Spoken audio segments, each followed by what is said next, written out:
the Grad Guys Podcast, the show that demystifies the competency-based interview process and settles interview anxiety by providing you with direction, guidance and support so you can interview with confidence.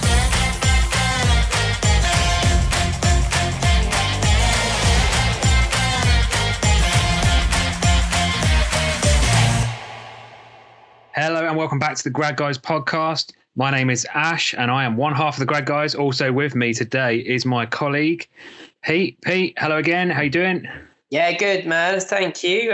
Looking forward to this one. So, it's something, is a really important topic. It sure is. Yeah, it really is. I mean, today we're going to be talking about experience and how you can boost your experience and ultimately use that experience to formulate a lot of your interview answers and responses when you're going for a job interview. So that's what we're going to be talking about today. And I think, as Pete alluded to there, this is a really important thing and something that concerns a lot of graduates out there. People really struggle with looking at where they can build this experience from, what they can use as experience and how they can weave it into their interview planning. So we're going to be going over a bit of that today. So Pete, can we just, for everyone out there, just explain why is it so important to improve, what does experience do? How does it help you? What does it improve when you get to interview? Well, interviewers will ask you to draw on your experiences in a competency-based interview, especially to demonstrate that you can that you've already achieved a skill set. So, and if you can have practical examples of demonstrating a skill from previous experiences, it all fits in with the STAR method that we've spoken about on previous experiences.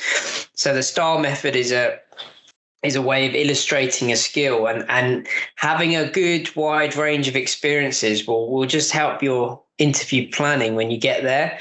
As you said, like a lot of it's the common problem, isn't it? Really, a lot of graduates go, well, they're saying that I need experience, but I haven't got any experience because I've only just started in the world of work. But yeah, it's a whole catch-22 scenario, isn't it? How do you get experience to get the experience to get the interview? And it's just like a perpetual wheel of doom for a lot of graduates, I think, Yeah, and I think right there, and that's a great sort of analogy there, a wheel, because you get stuck in this cycle and you're like, well, how can I just want that job. And I've heard so many people say it, and we both have, of like, well, how can I get that job? Because they're saying they want experience, but how do I get experience? Because I can't get experience because they won't give me the job. And like, I guarantee people out there listening now there'll be some people thinking that. But as we're going to demonstrate, there are ways you can get experience. It's possible. Yeah. Yeah. I think the key thing here, Pete, is to, what we're trying to do here is improve your employability, isn't it?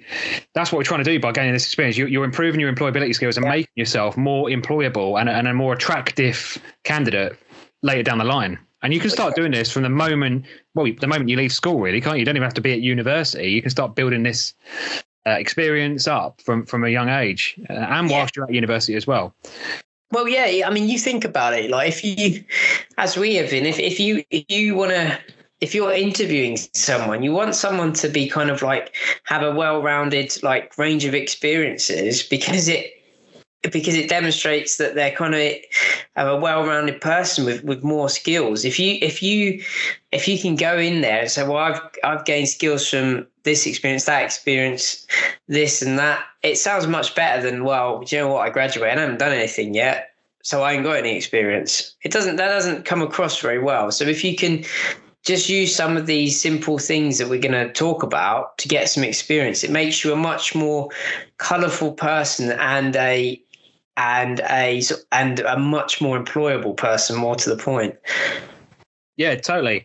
I mean, I think it's quite interesting, actually. I was looking at a study that was done. This was some time ago, but it's still relevant. Okay. University of Sheffield did a study and they sort of looked at, I think it was over 10,000 different job advertisements that are out there from various sources. And they picked out the top 10 most in demand range of skills that were needed by companies out there, by organizations and companies looking to recruit, and these ranged from, well, I'll just give the list out now. So the top 10 skills they were looking for were organizational skills, interpersonal skills, foreign language skills, leadership, commitment, motivation, initiative, enthusiasm, teamwork, and your oral communication skills. So these are 10 skills that, companies and organizations out there looking to recruit, particularly graduates as well, they are the skills they're looking for. So if you are trying to gain experience or you're trying to get a job, whether that be, and we'll go through the different ways you could look at doing that in a moment, but if you are trying to get that experience, these are the things, aren't they, in the back of your mind, you really need to be thinking about, how can I tick those off the list and prove that I have got those skill sets and demonstrate that the point I get to interview and I'm being asked these questions, these competency-based questions that are asking me about this. So you almost need to have that in the back of your mind from an early point, I would say. Pete, do you agree? Yeah, definitely. Start thinking about these things now. Some of those things that you just said sound incredibly scary. It's how do I demonstrate? I'm putting myself back to being a graduate a good few years ago now, so get the memory whirring. But leadership, it sounds so daunting, but actually, it's not that hard to demonstrate. Really, you demonstrate leadership all the time. We'll go into it a bit more, but if you are organizing an event, you're a leader. If you're organizing a group of people, whether it be in McDonald's or whether it be in a sports club, you are a leader, and that is demonstrating leadership. And there are loads of different ways you can achieve this experience. To get a really good example, I think that's a really good study that you've seen there, because ultimately, employers are generally after the same things. They are after the same things, and they're after the same skills. And if you start thinking, you're going to get such an edge in interview. If you start sort of thinking early about what skills can I get and how can I achieve these, you just be in such a better place. Yeah, I mean, it's that age-old thing of, there's only so many ways you can ask a question, and it's the same with the competency areas. There's only a certain amount of competency areas, and like you say, they're pretty generic across a range of different sectors and industries. Recruiters are going to be wanting the same skill set. So, yeah, that's a really good point you made there, Pete. So we'll get into a bit more detail in a minute about different ways you can improve your experience and stuff like that. But I thought maybe it'd be a good idea just to share a couple of our experiences, where we've had to improve these areas of skills and things and around competencies. I mean, for example, I when I finished education, I came out and I wanted to join the emergency services. I went through the process and everything, got to the interview and everything, but then I failed, got some feedback, and it was kind of, no, you're a little bit young, you kind of lack the life experience, and maybe you haven't got the communication skills that you need to undertake this role. So yeah, obviously it hit me a bit hard, a bit gutting, isn't it? You get a bit of a knockback, but I took that on board and I thought, well, how can I improve on this competency, this skill set, this area that I'm not so great on? And although it wasn't where I wanted to be, it wasn't the job I wanted to do, I went for an interview with a recruitment consultancy, and at that point, I didn't really know what I wanted to do. I knew I wanted to apply for the other job again, but I knew I had to. There was no point in me applying until I gained that experience. So after a chat with them, going through what I'd done so far and what I enjoyed doing and things like that, they said, "Have you ever considered working in IT?" And at that point, I hadn't really thought about it, but I managed to get a job with an IT company, and I was assisting with sort of over the phone IT support. So I was working in a call center, but giving IT support. So obviously every day I was speaking with people, gaining those communication skills, boosting my confidence, and all of those things we just went through there, those competency areas, having to use your initiative when a problem came up, problem solving, having to work with a team as well, because if I couldn't rectify it, I had to raise it up. There was also leadership as well, taking ownership of things. So all these things you can weave in most jobs you do or you'll take on, even if it is just a temporary role. There's definitely room for getting into these skill sets and evidencing that you can meet those skills. So yeah, I did that job for just over a year, and then the next time I went for my job, I was successful. So it definitely helps gaining that experience and that exposure. And even if you think in your head it's a sideways step, it's probably not. It's probably going to help you later down the line. You just need to. I think you always need to have that end vision, that goal in sight, isn't it? Like where you want to be eventually and how you're going to get there. And your path might change. You might have to go down a few different forks to get there, to get that experience, but you'll get there eventually with hard work and determination. Have you got? Have you got anything similar that you've been through, Pete, at all? Yeah, I mean, I was just going to say there, Ash, just to build on your point. It's like you have that vision. That vision ain't always A to B. It's sometimes A to C to D to F before you get to B. It's like sometimes you go in a bit of a loop before you get. But I mean, going off topic slightly, but I mean, look at people like Thomas Edison. It took him 10,000 attempts to find a perfect light bulb that he could commercialize. He didn't stop after like the third light bulb, design, did he? He kept going, and this is what we need to do. This is what people out there need to do if they're going for jobs. You need to keep going, keep at it, and chip away and think, well, how can I get that experience? Yeah, I haven't got it. And it's that perpetual catch-22 cycle. Well, rather than moan about it, get out there and do something about it. And that's what we're trying to encourage here, I think, isn't it? And demonstrate it can be done. Definitely. And taking those opportunities as well, like you said, it's like you've got if you can see a chance for a leadership position, like it could be anything, could be stepping up when you're in a sports club, say, oh, do you know what? We need a team leader that's going to organise the trips. There's a bit of there's an opportunity, or we need someone to be our spokesperson for the one of the societies at university. Yeah, I'll do that. Again, it's a great opportunity to build on your skill set. It's really good. Yeah, I mean, in terms of my own stuff, Ash, I mean, I remember when I was looking to join the RAF, I mean, I didn't have any experience in that field at all. But I think I chose to do a bit of shadowing, which is something we're going to talk about as well. And it was a great opportunity to shadow someone that was already in the role, gain my experience as well by sort of like experiencing what the role was like. And then it was also a great thing to say when I had, what have you done to prepare for the interview question? I could say, well, I've done this. I've been to a military base. I've shadowed an officer. I've seen what they do, and I could say that I've got that experience of doing it. So that was one of the ways I gathered experience as well. So like shadowing's a very, very good one to show your experience. Yeah, I mean, you can't really get much better than that, really. I mean, you're saying, well, I've actually seen the job. But also, I think if you're a bit unsure about whether that job's right for you, something like shadowing can actually help, firm that in your mind. Yeah, that is something I want to do. Or no, actually, I've seen it now, and it's probably not for me. So it's also good in that respect, isn't it? Confirming whether that is something you want to do, or maybe you want to defer that for a minute, look at someone else, or maybe no, actually, I don't want to apply for that anymore. It's not for me. Absolutely. And that's what something we encourage is the job the right fit for you? Because it has to be, because it's totally. If it's not the right fit, you're not going to get on very well. And I think that's something we'll obviously discuss this. We mention it all the time on our Facebook community and everything about finding the right fit for you. And too many people just blanket apply for jobs, don't they, and try and go for everything. And no, it's got to be right for you. So that's really important as well. Cool. So I think we've gone over what we're trying to achieve here. So this experience, how can we get experience? Let's look at some different ways. You're a graduate, you've left uni, or you're currently in uni, coming towards the end of that. Perhaps you're just starting your journey. How are we going to get that experience and link it to that end point, that vision we spoke about of achieving success at the interview? So what are some ways we can gain that experience? What would you say? What's one of your top ones you think could be useful, Pete? One of my top ones, right? It's a really simple one. It's very rewarding as well. And don't underestimate the value of that rewarding feeling. Is voluntary work.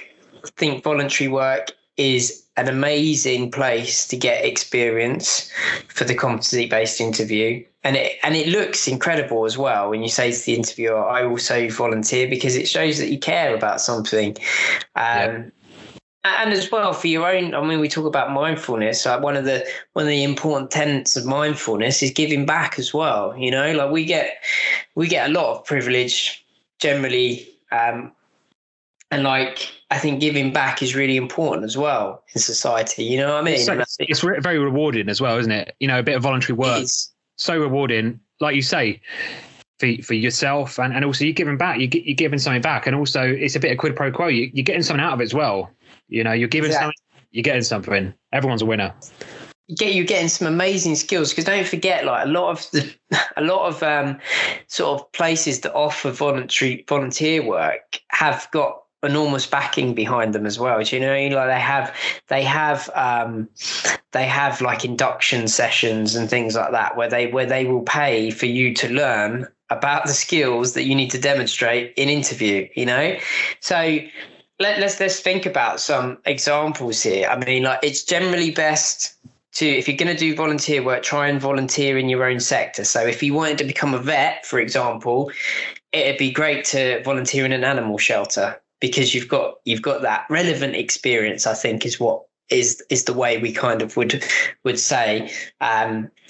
Or if you're becoming a nurse, volunteering in a care home, because then you'll have some experience of working with people in a kind of pastoral kind of role, of looking after people, of maybe even working with like basic medicines and things like that in a care home, stuff like that. So think about that there, Ash. Like, that from just giving up and a bit of your time each week, you've got amazing experiences there, like to demonstrate an interview. And if anyone's sitting there thinking, oh, I don't have time for this, I don't have time for that, you know what? Make time, right? What's the alternative? What's the alternative? Exactly. If you don't make time, you're going to fail, aren't you? You're not going to get a job. That's where you're at. You're going to fail at interview, and then actually, you're wasting more time then, aren't you? Yeah, exactly. And you know what? If you manage your time right, you will have time to do it. You will have time to do it. Okay, it's all about keeping that vision in your head of what you want, what job you want. And you know what? Sometimes you have to sacrifice a bit of time to get what you want, right? Time is a precious commodity, so you need to use it wisely. If it means missing out on one night of drinking of a week, you know what? You're going to have to do that, because there's 6 more days in the week. You know what I mean? Yeah, you've got to keep that end target, that end vision in mind at all times. Exactly. Sorry, Pete, just before we move on, I think it's probably just quite important to, I know you said if you can get work in your own sector, obviously that's preferable, but surely it's better to do something rather than nothing. So even if it means you volunteering something that's perhaps not in your area, there's still going to be like key generic competencies that you will hit, won't there? Regardless of whether it's something you're not in the right sector or not. Yes, definitely. I think it's much better to have, if you can't get volunteer work in your own sector, still any volunteer work is relevant and really good. I think any kind of volunteer work. So say for like volunteering for the Samaritans, what an excellent thing to do, for one, but what amazing communication skills you'll be able to demonstrate with that. What amazing teamwork will you be able to demonstrate with that? What amazing interdepartmental skills will you be able to demonstrate with that? Interagency, working with different, you're also able to work with health trusts, potentially the police, if you have to call out for safety and things like that. Yeah, I love that. That's a great example. One of my favorites, actually, from a university perspective is, the officer training corps. Some universities have a link with like reserve military units, the officer training corps, and the amount of skills you can get from that military training. Obviously, you're under no obligation to join the military at the end, but whilst you're at university, what an amazing thing. You're going to tick all those competencies we spoke about. Yeah. You're going to hit so many of them, aren't you? Leadership, communication, organisation, definitely. And what we were saying before talk about having organisations with backing behind them that will pay for you to get these competencies. Brilliant. Another one, speaking of sort of officer training corps type things, special constable, being a volunteer police officer, another amazing another amazing way to gather skills. How many things are you going to be exposed to? That's just going to be above and beyond other candidates. If you think back to that interview, or you say, well, you'd had such a range of things you'd have dealt with. Amazing. Yeah, again, another really good voluntary role that can really help shape your skill set. Yeah, and moving away from like voluntary work, like if you think about sports clubs as well and organizations such as Scouts or things like that, where you organize events. If you're part of a sports club, become the treasurer of that sports club, become the secretary, because then you'll be working with people, you'll be organizing events, and it's areas of responsibility, isn't it? Yeah, that's exactly it. Areas of responsibility. You're stepping up and demonstrating all those key skills that you need.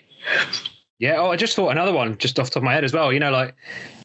People become like local councillors, or they get on like different focus groups and things like that, don't they? Or you can do stuff like that. Like, Definitely. Is there a working group at the uni you're at or like a focus group they want? Like, join that. Like, that's going to give you exposure to different things and skill sets as well.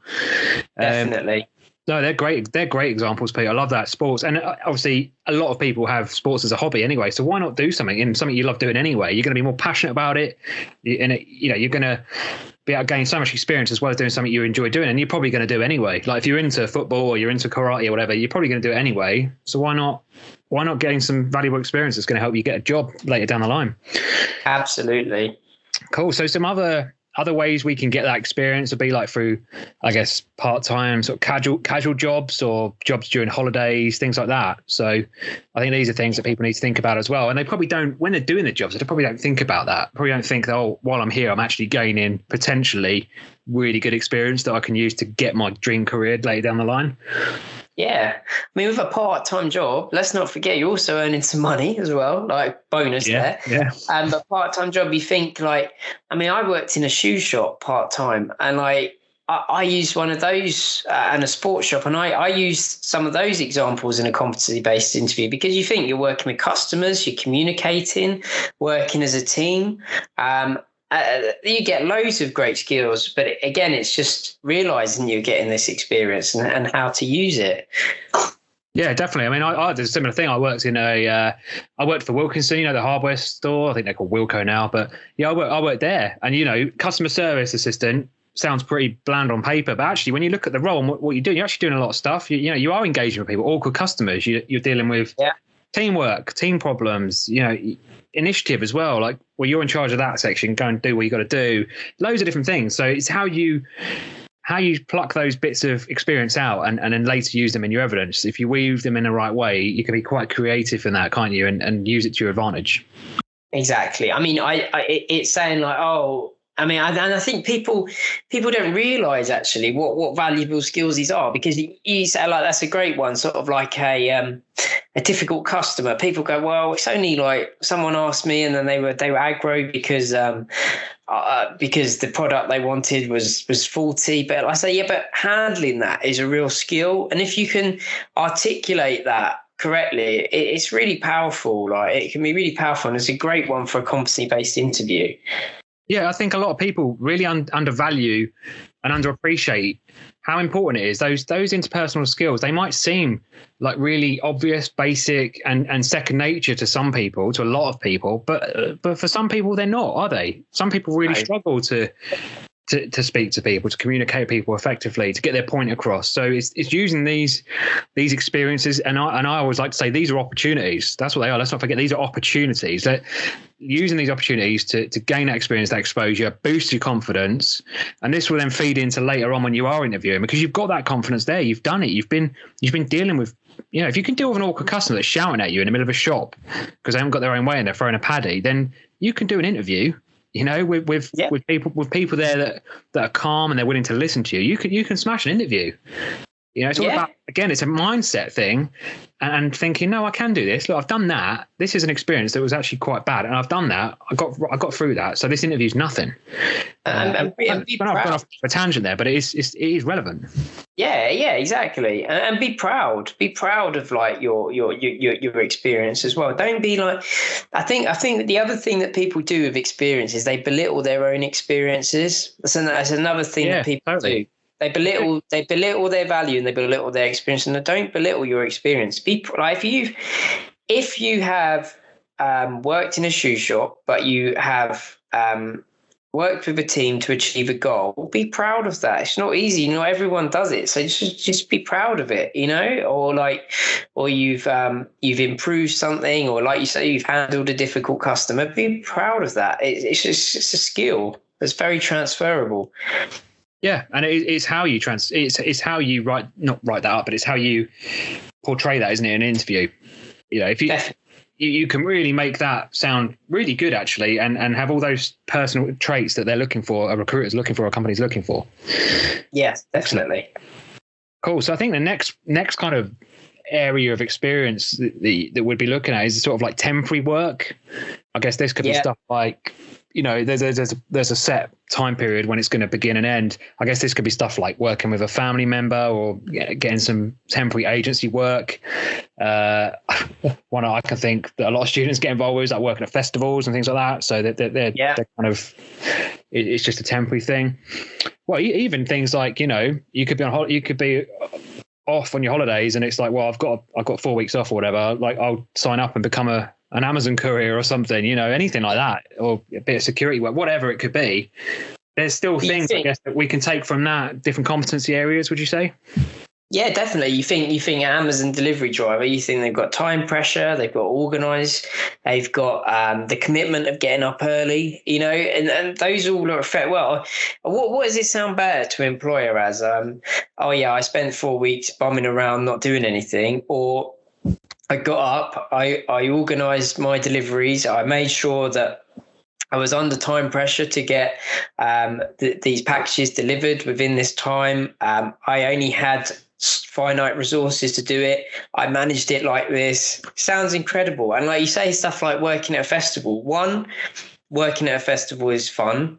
Two, it's not like exactly arduous work, but two, you think working at a festival, you're interacting with people, you're around people, you're working with big organizations. Again, there's opportunities to step up, take responsibility. Like, I was at a festival, there was a role for a team leader, so I took it.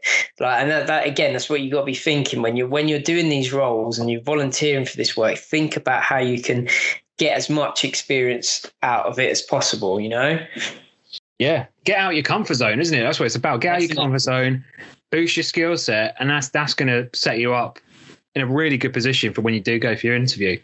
I mean, I did some temporary work with my dad, years back when I was younger, before I kind of got a decent proper job. But yeah, rather than bumming around during sort of like holidays, he was like, well, come and work with me for 2 weeks. And he was working in a meat market as a salesman, really quite a tough role, really, because you've got to get up early. There's a lot of manual labor, moving stuff around, and a kind of, for me as a young lad going into there with some quite rugged, roughy, tufty butcher type people, from a communication point of view, working with others, stuff like that. Yeah, it's a big eye opener. It's a big wide world, isn't it? Whereas you're not necessarily exposed to that when you're at university and you're in education and things. You're in a little bubble almost, and then suddenly, the real world's here. But for me, that was really interesting. I mean, someone offered me out for a fight on the first day. Nice. He didn't mean it. When you want to join a job, isn't it? Yeah. He didn't mean it, but I didn't know that. So there was these. There's this they call them bummeries, and they're basically big, roughy, tufty guys. Come around with like big trolley things where you put all the meat in, and they come around, you give them some money and they basically take all of the meat and everything to your car, your truck, your lorry, your van, whatever. And one of them just came up to him and was like, you want to fight? And he's like, put his fist in the air really seriously. But obviously I didn't have, but apparently it's just kind of an initiation thing. And, found it funny afterwards. But again, it's those little experiences that, they make you who you are, and they make you see the world in a different way. And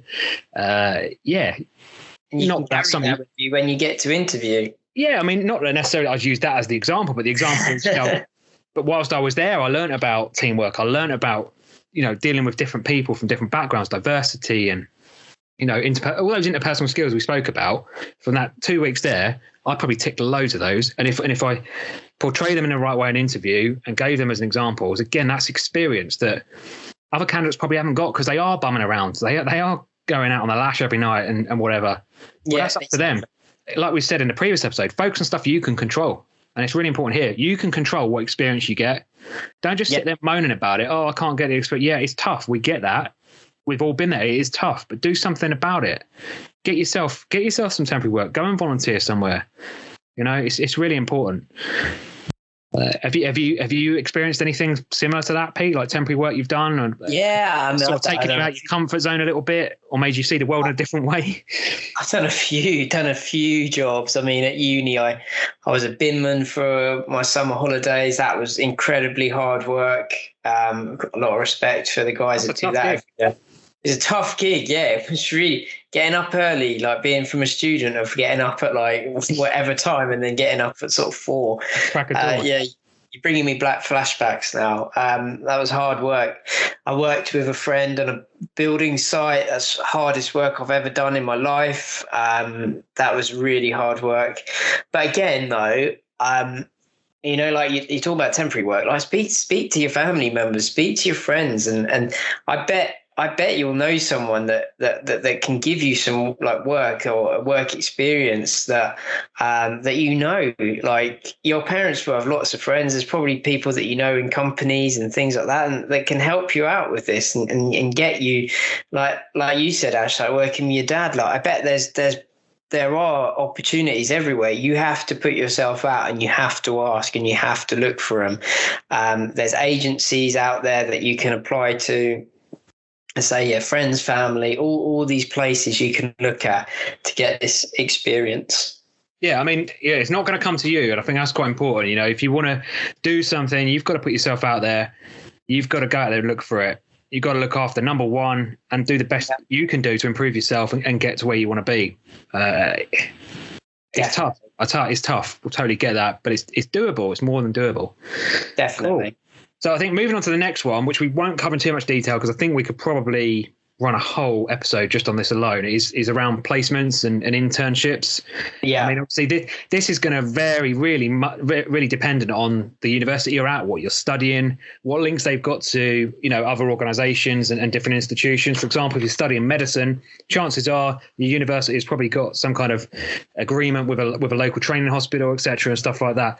One thing I will say, that's really important that when you are going for a placement or an internship, that you make sure that's going to deliver what you need it to. And by that, I mean, it's going to be an opportunity where you can develop personally, you know, that improve your personal development. You need to make sure you're actually going to learn something that's new. There's no point going somewhere if it's not going to improve you, is there? You also need to make sure there's some support network in there as well. You know, they just want cheap labor, or are they actually going to help you here and give you some appropriate support? And is there a support network there? It's really important. And you also need to have some sort of like clear goal or objective to work towards whilst you're there, because otherwise, are you going to benefit that well out of it? And how are you going to measure that at the end, what you've achieved and how are you going to assess what you've done there whilst you're there? But again, these are great things. There's plenty of placements and internships out there. Obviously, a lot of people are going to be applying for these, so they are really hard often to get on one. If you can, they can be really rewarding. What I would recommend is, like I say, because they are so varied depending on where you are, is see what if you are at university, see what your university is doing at the moment, what are on offer, and go from there. But we will probably cover this at some point in a more dedicated podcast where we can hopefully get someone that's been on one and can explain what it was like and the process behind that. Cool. So what else have we got then, Pete, that we could offer as a idea for gaining experience? Is there anything you could think of? I think if you're still at uni, just have a look around. Like, if you're still at uni and you're listening to this and you're about to enter the sort of work world and you're thinking about your competency-based interview, what you can offer, think about all those student roles that are out there already, like sort of student officer roles working within the university, the charity organisations that are within your university, again, the sporting organisations in your university. There are lots of opportunities in the uni. The uni sort of use students, as you all probably know, because you're there at the moment. Get involved in that. Get involved. I mean, I know, like you've got your degree to do and you're sitting there and you're probably thinking, oh, I've got all these other things, but just you take on as much as you can. But there are these roles available and they all add to that skill set. And again, they're just an easy way to get this experience, really, because they're ready made in your university. It's a good release as well, isn't it, Pete? Like, you know, you need that time away from study. Yeah, exactly. It's just not going to go in if you're there studying forever. It's not going to go in. It's going to go in one ear out the other. So it's quite nice to have something else to focus on, take you away from that, and you're also building up that skill set at the same time. So again, it's win-win. And these skills will help. These skills will help in all sorts of ways, and they'll help you study as well. Exactly. Yes, you're right. You don't want to. You want to be rounded with these, but like I say, there are loads of roles available within the university itself. The university is a little community, so you've got lots of roles available there as well. Definitely. I mean, I could just think off the top of my head, my brother-in-law, he was like a student welfare officer, and some of the stories he tells me, man, I mean, like he was basically policing like his halls. He was dealing with all manner of craziness, like drug overdoses, people trying to commit suicide, like domestic incident, all kinds of crazy stuff that you would never think you're going to be dealing with as a student at university. But can you imagine the skill set he's built up around that and exposure, life experience and stuff like that at a young age? So then if you go to an interview and like that, they're talking about, well, how have you dealt with, give us a situation where you've dealt with conflict. I mean, wow. He's got some amazing examples there, so it's little things like that. Obviously I wouldn't want that people to experience the kind of stuff he's experienced, but it's just to throw it out there. There are these roles on there within the campus that you can pick up, whether you want to be like an engagement officer or whatever, like you can help out in the communication, whatever it may be. There's going to be some benefit there for you doing that.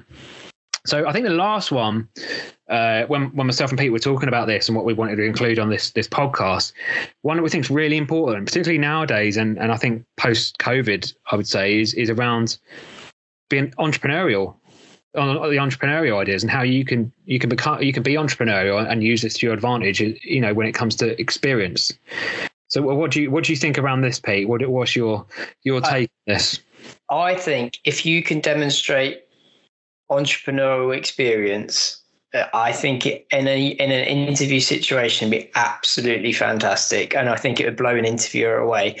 If you can say that you, and if you had a competency-based question around sort of lots of different things, but like it's about innovation, and you've created a product, and you've sold a product, you've made something that helps people.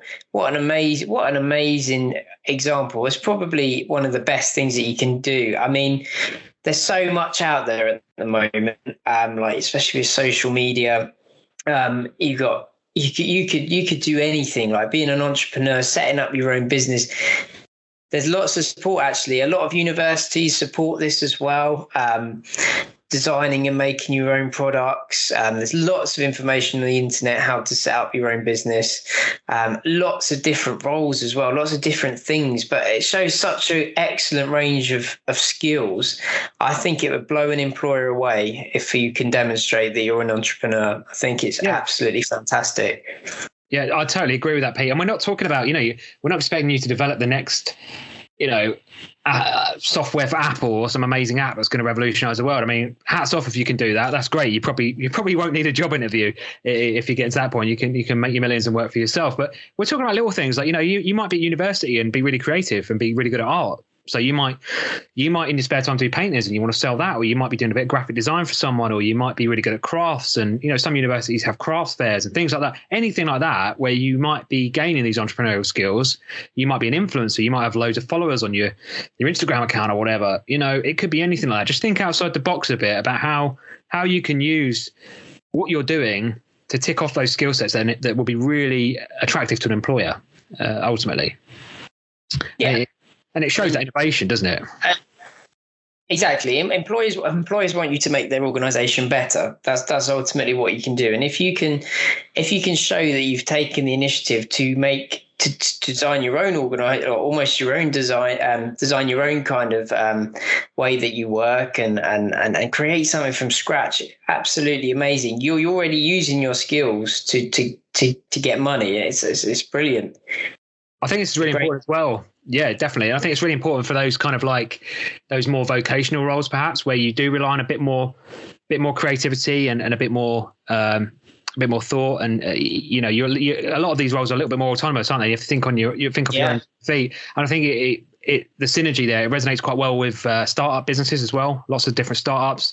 They haven't got a big organizational structure. So they are looking for people that have got that entrepreneurial spirit, that have got that mindset of, no, I'm happy, I'll take on this problem and I can do it because I've demonstrated it here. So again, if you can be entrepreneurial and you can demonstrate that, wow, great for competency-based stuff. You're going to hit so many competencies there.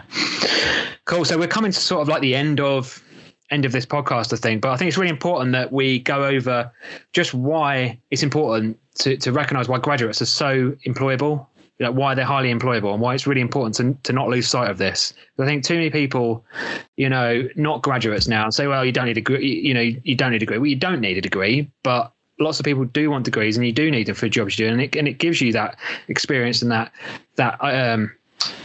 exposure, that experience, and those skill sets we were talking about.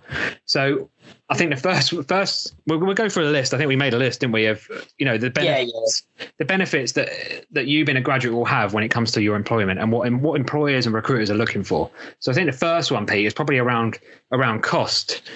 What graduates, it sounds harsh, but graduates are cheap, aren't they? They are. This is a harsh reality, but they're cheap for a company. But they're also an investment as well, because graduates tend to be younger. Not all graduates, there are mature students and stuff, but graduates tend to be younger. They're an investment, and they can be molded as well. But ultimately, they're going to pay you less, initially to start with. Yeah. But from an employer's point of view, that not only saves them money, but like you just said there, that's a great point. You're malleable, aren't you? They can mold you into whatever they need you to be. You're not tainted by previous experience of working in the same industry for 20 years or whatever. You're fresh out of the box. You're probably creative, got loads of ideas. You just want to get running. It's your first opportunity in the big world. You want to get out there and get going. So from their point of view, yeah. It's win-win, isn't it, hiring a graduate? Definitely. Also, I think we touched upon this a little bit around the kind of soft skills and the skills you pick up around if you were doing working or gaining that work experience. But what about study skills, Pete? When you're actually doing your academic studies, what skills are you picking up there that translate into the interview and you going for a job that you can cross over and use that again as that evidence when you're going for an interview? Yeah, I mean, like university will teach people so many of the skills they need in the world of work. I mean, the universities, they set the courses up to equip you for the world of work. So there's no sort of surprises there. I mean, like how to study information, really important, valuable skill there. How to do presentations, how to speak. Like many of you have done seminars, etc., where you learn how to speak and present stuff. Also, I think one of the things, Ash, that we want to remember, how to learn new skills as well. Like students are kind of at university, you're constantly bombarded with like new methods of working and new bits of information. But graduates are good at learning new skills and learning quickly as well. Like, let's not underestimate that. The learning quickly as well. That's a real attraction for employers, the speed in which graduates learn. Yeah, your brain's you're already in that mindset, aren't you? Your brain's constantly learning. Like you say, you're absorbing all this information. Whereas if you had someone that's been doing the same job for years and years, they're probably like, I've been there, I've done that. And they're not open. They're not always as open to learning new things. So their brain's not set up in that way. Whereas you're a bit of a sponge, aren't you? When you're a student and you're younger, you've been used for a couple of years to absorb all this information. So you go into a new employment area, a new environment, you're going to be doing the same thing. You're going to be like a complete sponge absorbing all this stuff. Yeah, exactly. And I think, and moving on to that, the next one that we thought of was new ideas as well. Like graduates can bring fresh perspectives to an organization. They can come in, they can look at what's good, what's bad. And you know what? Don't underestimate the power of that. I mean, a lot of organizations will want you to tell them if there's a way to improve work practices. And that's why they'll bring you in, because it's a fresh pair of eyes.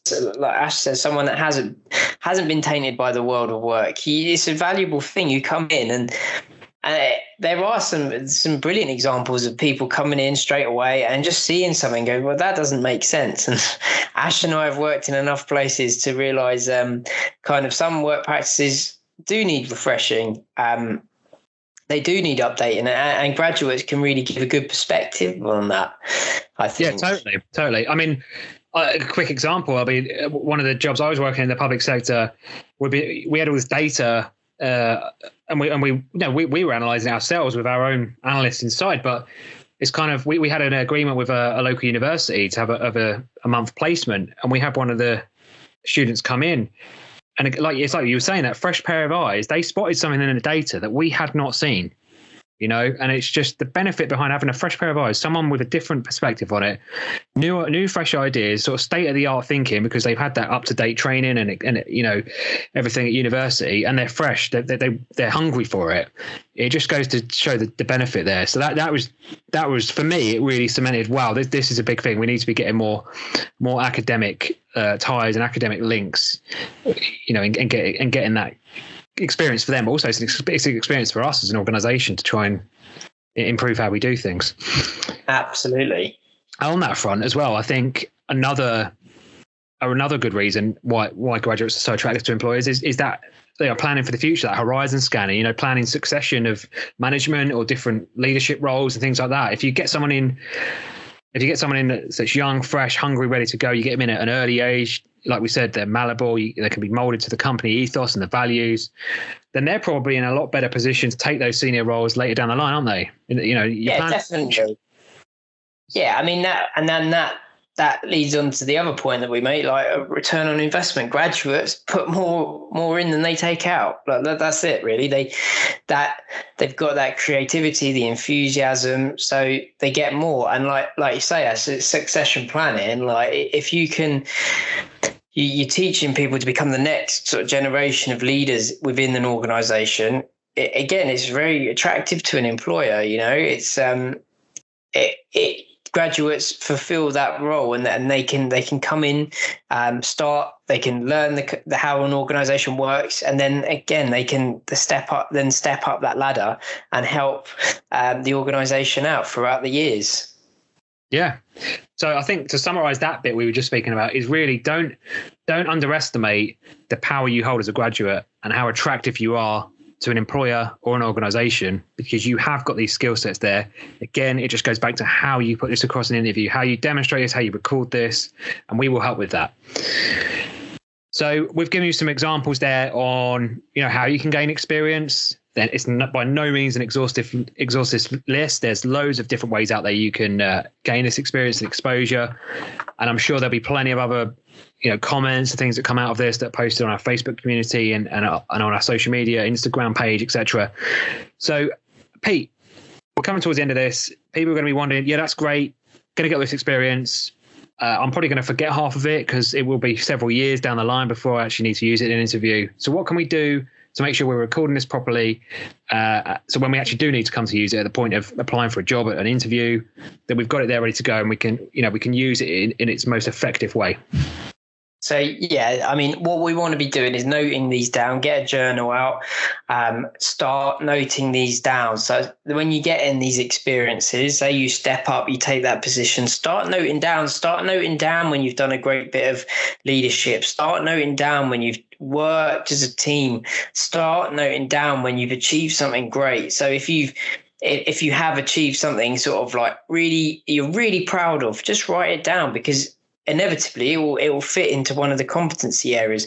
So just keep your mind on that interview. Keep your mind on what will help you prepare for the future, because I guarantee it's much easier to have a good set of examples written down in a journal as you go along than when you get your interview pack through the post and you go, oh goodness, I'm gonna have to try and remember all these examples now. Whereas if you have a journal written out, you have a nice little list of things that you can start thinking about. Really important that we do that.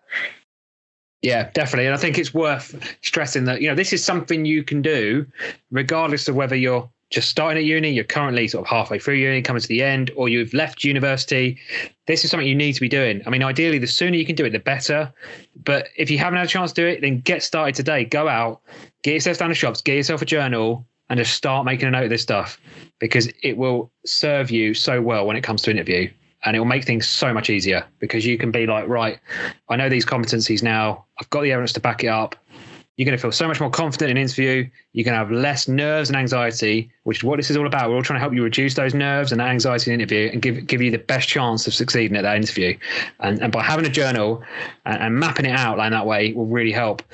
I think as well, Pete, you can also, you know, if you are doing a competency-based interview, you could in effect, and I mean, I've done this previously, is start to write out different experiences, different incidents, things I've been exposed to, situations that might be useful for an interview example. I've almost broken them down into the STAR method, which we spoke about in the previous podcast. I've almost broken it down into those headings in my journal. So it's almost halfway there as an answer. Is this something that you've done as well? I think it's really beneficial. Yeah, definitely. I think start doing that now. And when you get there, anything that can kind of make that process up until the interview easier, start doing it now. Like you say, just think about those experiences, and what's like breaking it down into the STAR model is just a way of like illustrating those skills in a very in a really well-written way. And I think structure, isn't it? It gives you that structure that you structures, need. Yeah. Exactly. A really structured way. And it gives you a really good way to articulate the skills that you've learned. And I think if you start doing that now, you will have a massive advantage in interview. Definitely. Well, I think we'll leave it there for today. Thanks for your time again, Pete. It's been a really interesting one to speak about. Hopefully we've given you out there listening something to think about, and you've had, you know, a few ideas pop into your head about how you can improve your experience and also increase your skill sets so that when you do come to interview, you can interview with a lot more confidence and be a lot more prepared for it. If you have enjoyed this podcast, please make sure you share this amongst your friends or family, anyone that's going to benefit from this. And if you can also, write a review if it's helped you, that'd be really good for us. It helps us spread the message and get the word out to more people so we can help more people. So thanks again. And well, from myself and Pete, we look forward to seeing you on the next episode of our podcast. Thanks. Yeah, take care. Bye-bye. We hope you found today's episode useful. If you did, then please be sure to leave a review, share and subscribe. You can also join our Facebook community by searching The Grad Guys and also by checking out thegradguys.com. See you next time.